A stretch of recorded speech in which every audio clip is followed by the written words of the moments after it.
charge of it, the U.S. Navy sent in Oliver Hazard Perry. So Perry enters the Erie scene for the first time. So Perry was looking for action. The key words to the Perry family were duty, honor, country. Duty, honor, country.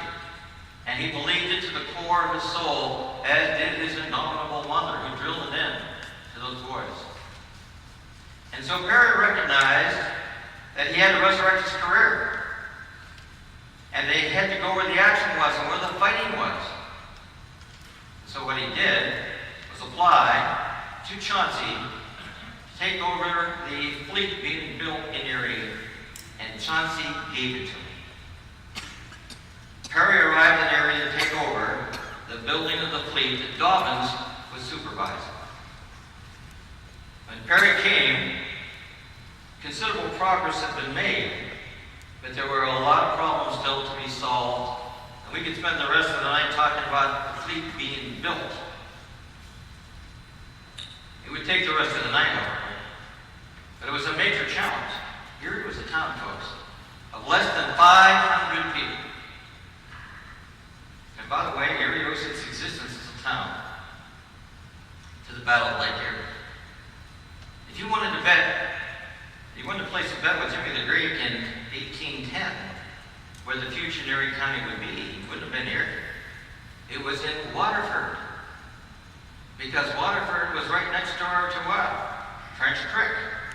It was also the place in French Creek to take you right to Pittsburgh. It was the county seat. And everybody believed that that town of Waterford, which by the way 50,000 vehicles a day go through now, that Waterford was the real seat of power, not Erie. It was the Battle of Lake Erie that created the town. There were 500 people here in 1812, but everybody had to be brought in. Soldiers had to be brought in from Meadville and other places to protect the building of the ships. Carpenters, mill workers, draftsmen, everyone had to be brought in to build those ships. And so Erie finally doubled and tripled in population, with the temporary population being brought into town to build this fleet. Rapid inflation occurred. Buildings were built to house them as they frantically went forward to build a fleet. Now, early on, the decision was made to build two large ships, two frigates. And those two frigates, one called the Lawrence and one called the Niagara, were to be the backbone of the American fleet. They were to be identical. They were to be just about alike, and by the way, they were so much alike that it's very hard to determine which was which. If you switch the nameplates, it would be hard to determine which one of the twins it was. Except for some reason, the Niagara was a much slower sailor. Not much slower, slower. There are reasons for that we don't have time to get into. But the Lawrence was named after a hero in the American Revolution, James Lawrence, a man that Perry admired greatly because when he had lost his ship in the battle with the British in the Revolution, and he had said shortly before he died, "Don't give up the ship.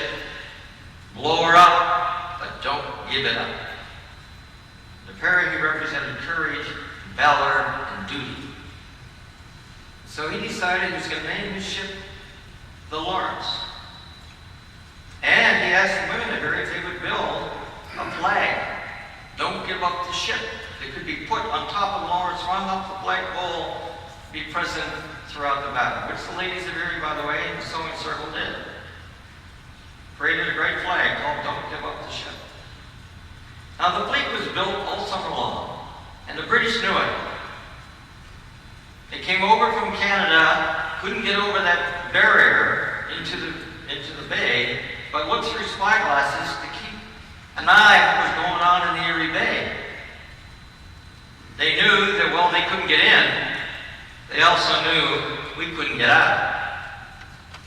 And so keeping an eye on them, keeping an eye on the building of the fleet was what was critical.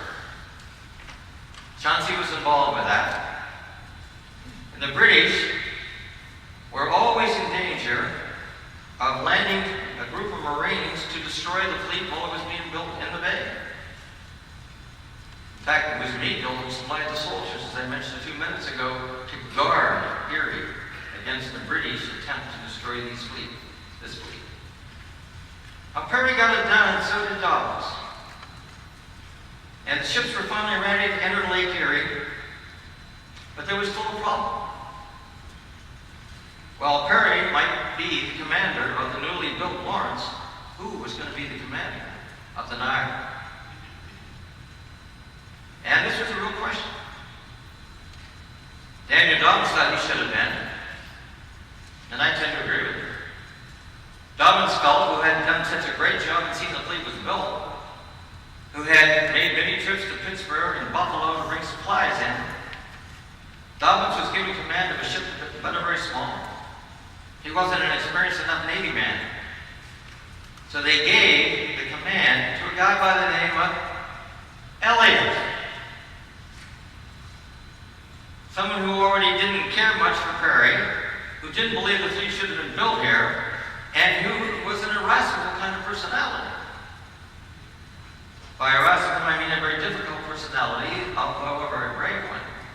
A man who felt a competitiveness with Perry. Now, some historians will tell you that competitiveness may be why what occurred, although there is very little proof of any of that. But if you're looking for reasons, Perry versus Elliott began. Now, by the way, when Elliott arrived, Perry was overjoyed to see him. Perry arrived. When Elliott arrived, he brought with him real sailors. He brought with him veterans of the U.S. Navy. He brought with him officers. He brought with him the professionals you need to man the ship, and Perry was overjoyed. So Elliott's presence was welcomed, despite the kind of tension between the two of them. Now, eventually, they got the ships out. Now, you're going to hear throughout this entire evening about Perry's luck. Perry's luck. And you're going to find out, as you listen to this, he was indeed a lucky guy. Getting the ships over the bar and into Lake Erie was going to be a big challenge, because the British, if they were out there waiting for them, would destroy them, because the only way to get them over that bar was strip them of all their armament, strip them of their sails, strip them of everything, and then pull them over the bar on both sides with ropes and camels, not the kind of camels you would see in a desert, but a kind of camels on either side of the boat. As water was put into them, and when the water came out, the boat was, air rushed in, and the boat could be lifted up if you were pulling on both sides. Well, they pulled all night. And they pulled all the next day. And they pulled all the next night. And the British ship, the British fleet over in Canada, never showed up to see what was going on. And so the Niagara got into the water pretty easily, but when the Lawrence got into the water pretty easily. But as the Niagara was coming over, and they were getting better at it, they were pulling it over, and suddenly the British ship showed up. The British fleet showed up. And there, naked to mine enemies, was the Niagara sitting right on top of the bar and exposed. No guns, no sails, nothing. Once again, Perry's luck held out. There was a kind of mist on the bay, which often happens in August. And the British commander, who was looking, saw one of the ships in the water and saw the other one, didn't realize it was still on the reef, on the barrier, and decided that they were both in the water, and turned around and went back to Canada. Had he come much closer, because the one American ship didn't have its guns and the other one was marooned on the reef there, it wouldn't have been a battle on Lake Erie. But to everybody's relief, they turned away. Now, historians will tell you that the British admiral that night was returning for a party over on Dover, and he probably wanted to get back to Canada. There's no kind of support for any of that, but that's the story often told. The fact of the matter was, both ships were in the water. That meant, in fact, indeed, the American Navy was ready for battle. And so what occurred? They sailed down the lake after some dry runs teaching them how to sail, because, and what do you mean teaching them how to sail? Well, only part of them were sailors. A lot of these were soldiers who had never sailed. There were others who were Indians and Negroes and local farmers who were dragooned and put into action because there weren't enough sailors. And so after several weeks of teaching them how to function on a ship, they left Erie and sailed down the river, or down the lake, looking for the British fleet, which was centered around Detroit. Now the British were building a fleet also.